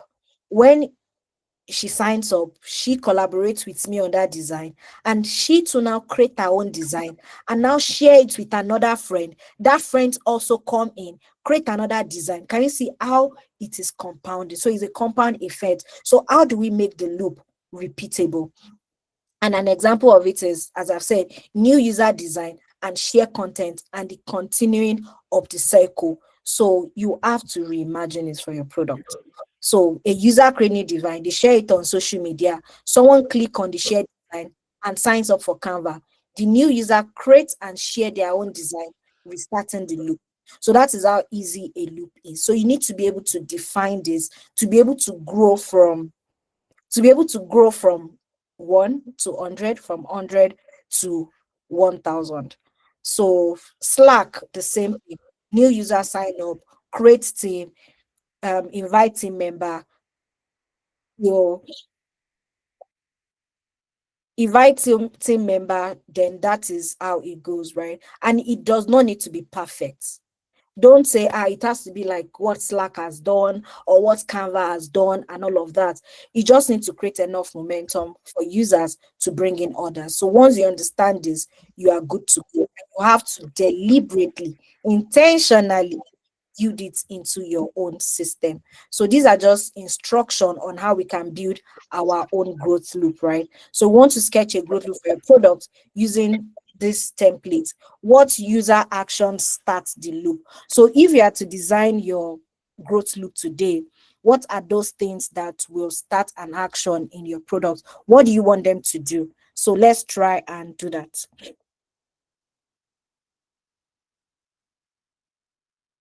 What user action starts the loop? What happens next? And what value is created or shared? So if you understand this, I can copy this for you and you just drop it in ChatGPT, and then um you can get something out like as fast as possible. So what user action starts the loop? What happens next? What value is created or shared? So I'll just tell ChatGPT, I know you must have been chatting with ChatGPT about your product already. So just say, oh, growth loop. ChatGPT understand what growth loops is.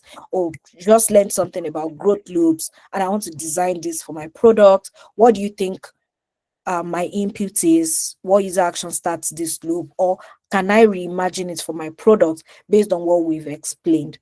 So if we can do that in the next 2 minutes, that would be good. Can you put this thing in the chat? Yes, please give me a second. Well, how about sharing all your slides in some way? Can you come again? How about sharing all your slides in some way? Okay, yeah, I'll drop it. Uh,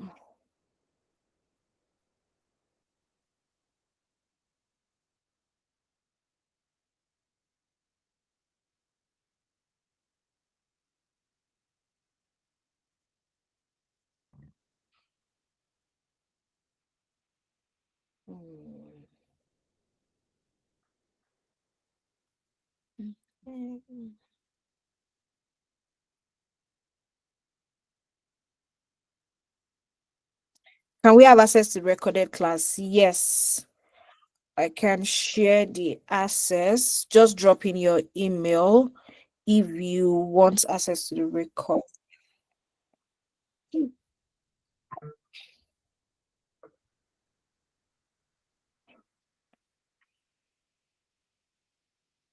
All right.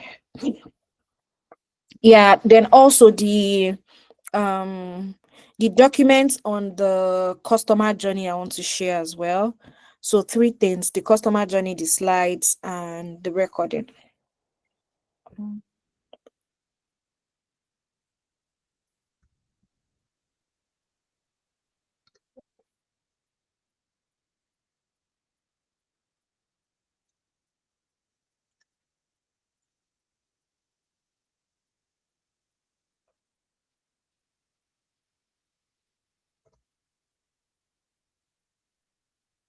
All right, Newton.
We have 1 more minute.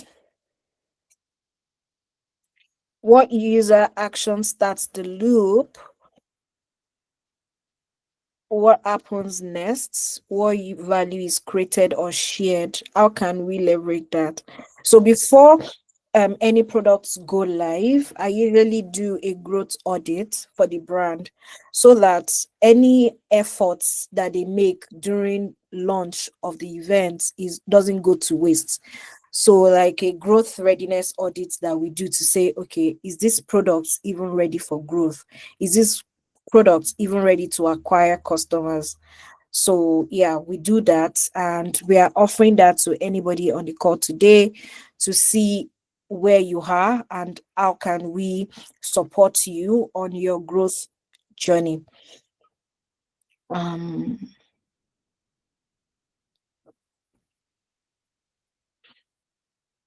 Newton, do you have yours? Oh no, I can't. I have no idea what I can do there. But really, I'm really start thinking about selling what we are creating, and I have no idea how to make this thing work. Okay, okay. No worries. That's why we are here. Aprit, what about you? Did you get anything out of your growth loop?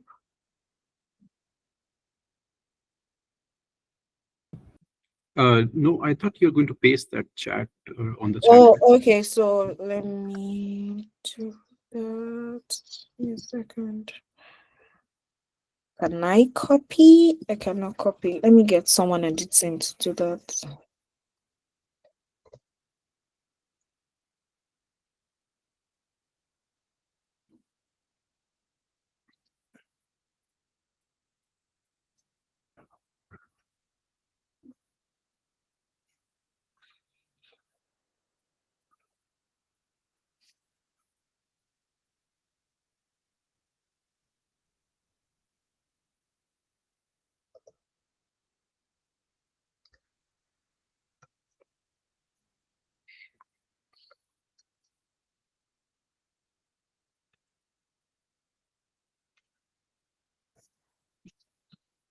I have to like.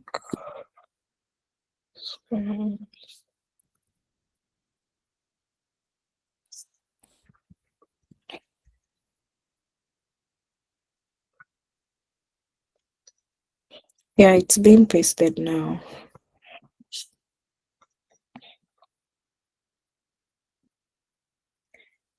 I'm building your product for this user. What do you think? I'm trying to design my growth loop. These are the instructions. Then you put the instructions there. And let's see what ChatGPT can give you.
Okay, can I try? Yeah, try it. I can't try. I'm trying to copy from here. Yeah, you can try.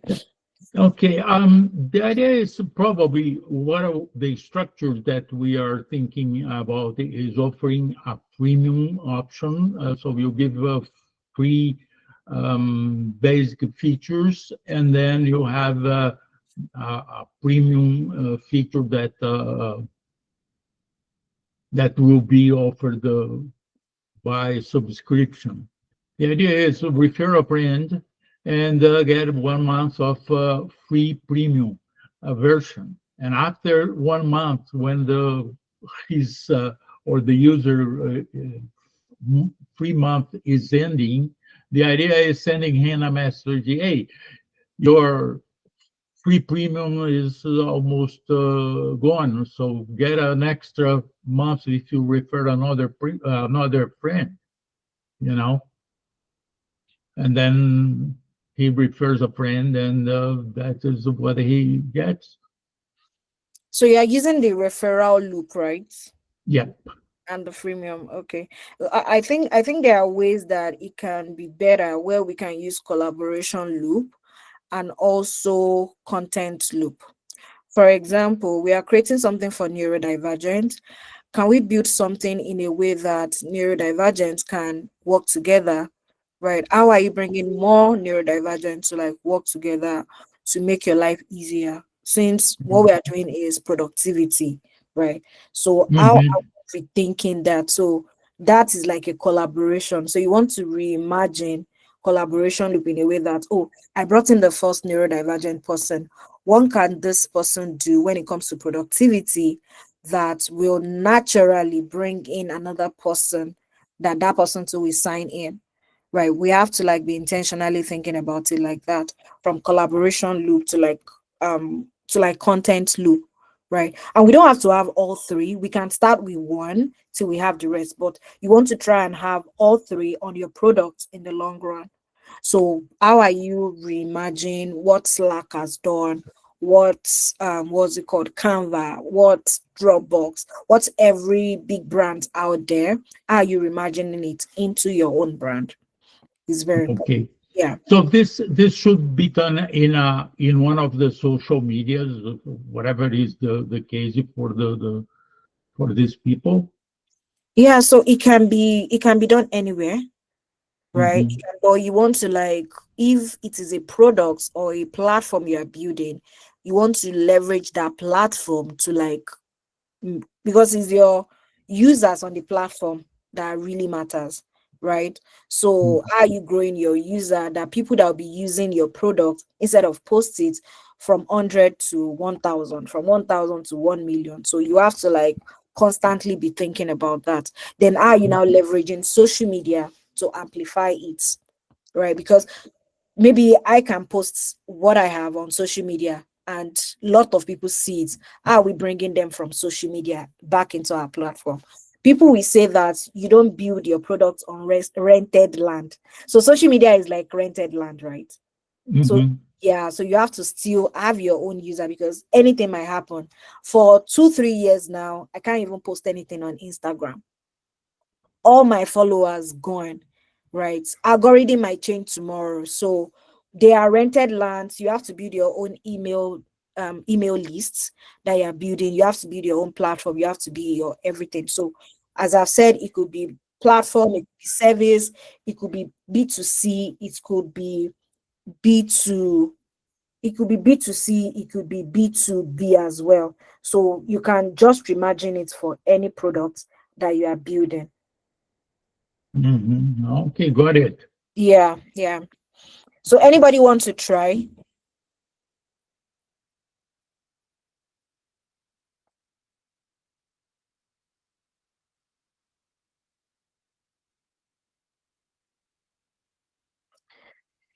All right. So if I know more about your product, I can design a growth engine for individual brand on the call today in support of what you have. So because most of the products are not live, what I can do is, in our audit, we can audit the brand and also recommend what growth loops you can implement into your brand. So yeah, as we said, think about a feature in your product that encourages sharing, inviting, or creating content. So what is that loop going to look like? And growth loops are about leveraging the value of your product to drive sustainable organic acquisition. The better your loop, the faster your growth will compound. If you don't have a growth loop, you will bring in the 100 and they will not use the products, they will not bring in more customers. It will just be like you are going to like be looking for another 100, another 100, another 100, when you can use that 100 to get your first 1 million. So that is what growth loops help you to do. So, and this is what your daily growth system should look like. Anybody trying to like grow from 1 to 100 or from 100 to 1 million should like have a growth system. And this is what we use, whereby we have growth, we have engagement, and we have monetization. Remember that our first three people, where are they on their journey? Number one, some are unaware, they want to get to, some are looking for our services, some are looking for our offer, like to buy. So you want to bring it, you want to every day, you must find new leads. You want to message 10 new people every day. So it could be 10 groups, it could be 10 people, it could be 10 days. So you want to inculcate this into your habit. Engagement, you want to follow up or send value 3x per week. If it is a product, you want to like touch base. How are you sending push notifications to your users? How are you sending emails? How are you communicating to them? If there are services, maybe you've put in a cold email. How are you following up? How are you sending value? So you want to engage and be top of mind of your user. Then monetization, you want to make clear offer weekly. So at least one of your posts should say, come and buy this, for them to take action. So we call it the GEM framework, whereby growth, engagement, and monetization, and one should supersede other at every point in time. So as a new product, there are times whereby you don't even need to like do monetization, where everything that you are doing is all about growth. Then at times you want to prioritize engagement, then later you want to prioritize monetization. But if you are a service-based business, you want to try and build this into your system every day, from growth to engagement to monetization. Like, are you bringing in new leads? Are you engaging them? And how are you monetizing that? So do we have any question?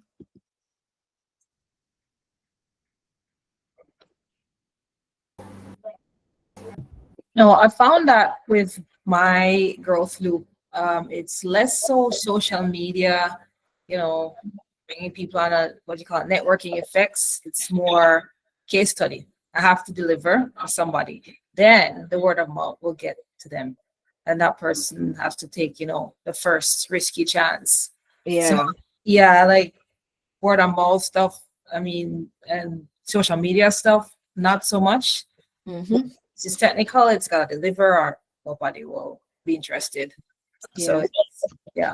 Yeah, so understanding your kind of products and the industry and the people you are playing with is very important in all of this, and just leveraging and reimagine for that. So I'm glad that you are able to like catch that. Yeah, I'm proud. So Yeah. for monetization, does it have to be any like a strategy or a clear message? Because you said clear message. So what does that monetization clear message mean?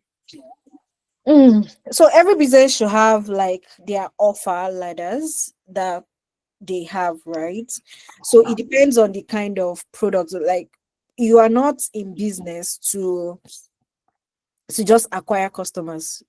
You want to make money, right? You want to sell to them. So that is where that monetization comes in play, right? And as service business, as product based, it's different from B2B to B2C to the kind of business that you are doing. You just have to think, okay, what is my business? What am I selling? What are that offer?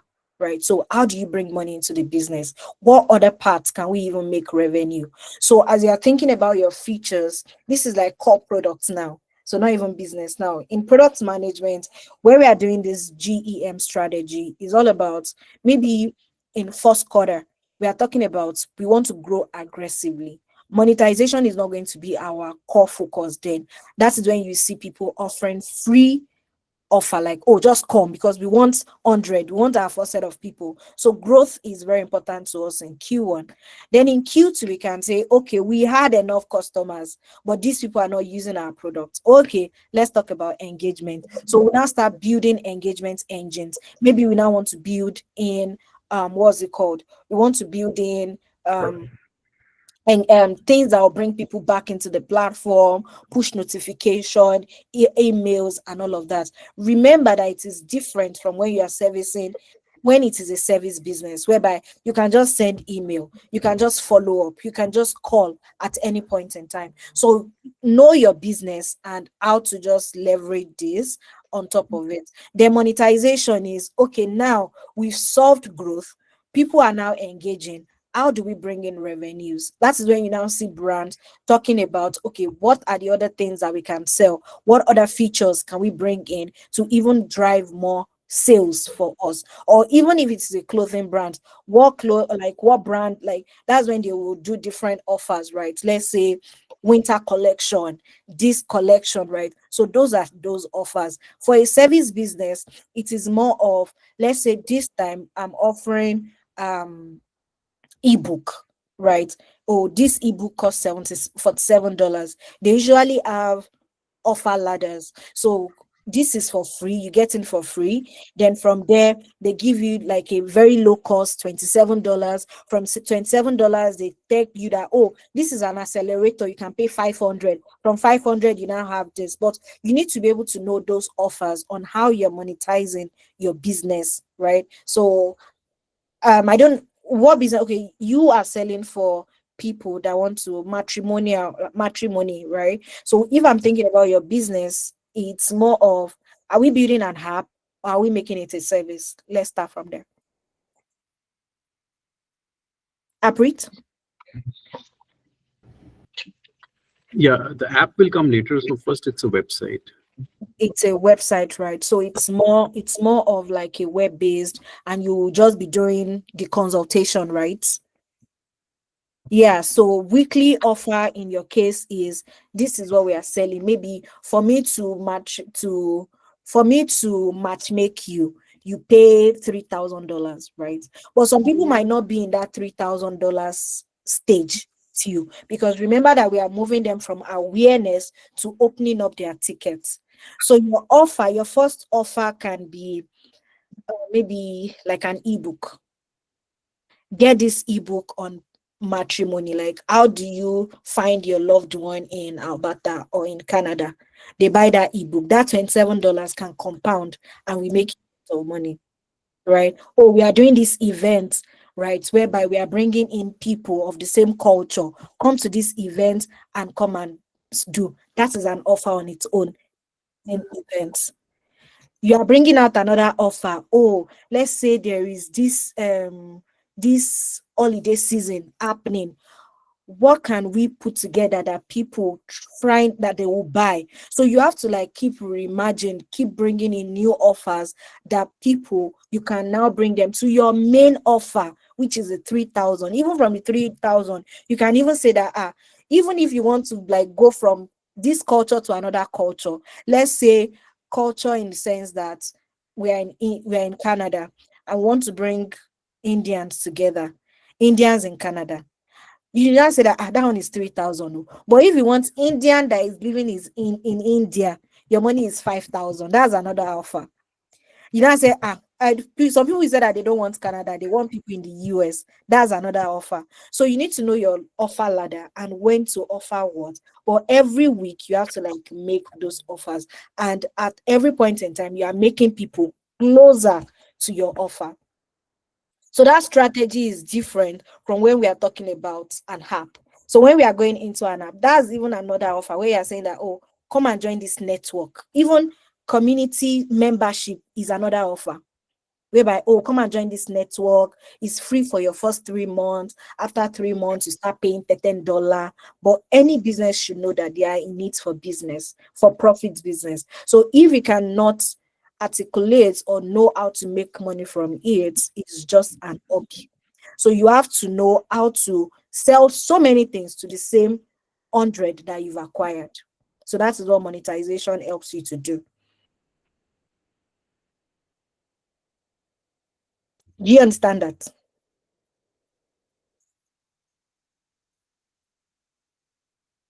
I appreciate.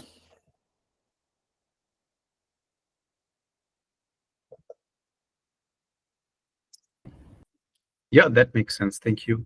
Yeah, you're welcome. Any other question?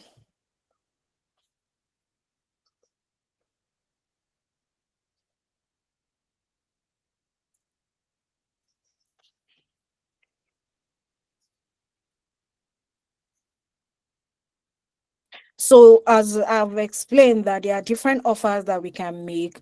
So this is an offer as well from Rapid Launch that we are making that, oh, join our 1000 founders getting traction strategies every week. So every week we are posting newsletter online. So, and I want you all to come and join us to be a part of our newsletter, to read like stories of building in Alberta, stories of people building, stories of traction, how to get your customers and all that, so we can take this conversation forward. So this is an example of monetization and engagement and all of that that we just spoke about, right?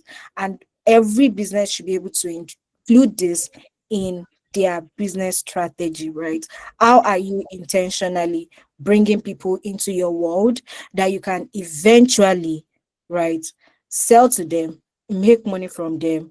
And also, like, if you join this newsletter now and you will just see me saying something like, oh, Rafiat, just come and do this, right? Do this for me. So that's the same mindset you should have when you are talking to your customers as well. How do you drive them? How do you bring them to your world? From your world, how do you layer things to them that they will eventually just say, okay, you know what, I'm paying the premium for you.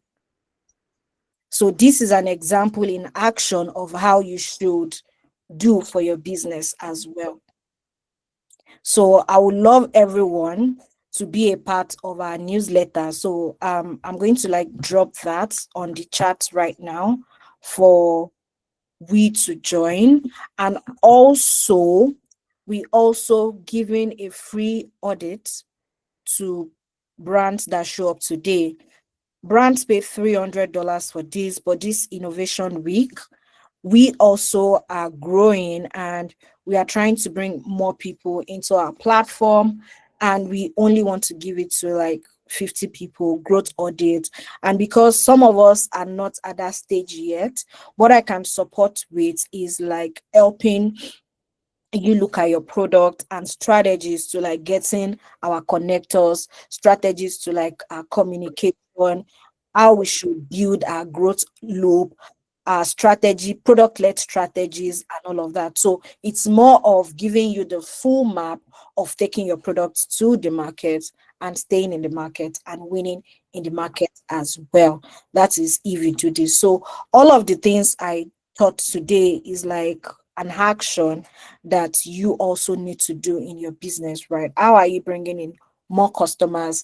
How are you leveraging what you have to even drive more sales? Are you engaging? How do you make them fall in love with you that you just want to say that, okay, you know what, I'm getting support from this person, I want to join this community, I want to join this group, I want to be a part of this and all of that. And that is what we are going to like be doing together if you do this. So I'll work with you to like design your growth loop, design, give recommendation and all of that. And we are going to be doing that for free if you claim it before before November 8th. So I'll be dropping the two links on the group. One is on the growth audit, and the second is on joining our newsletter.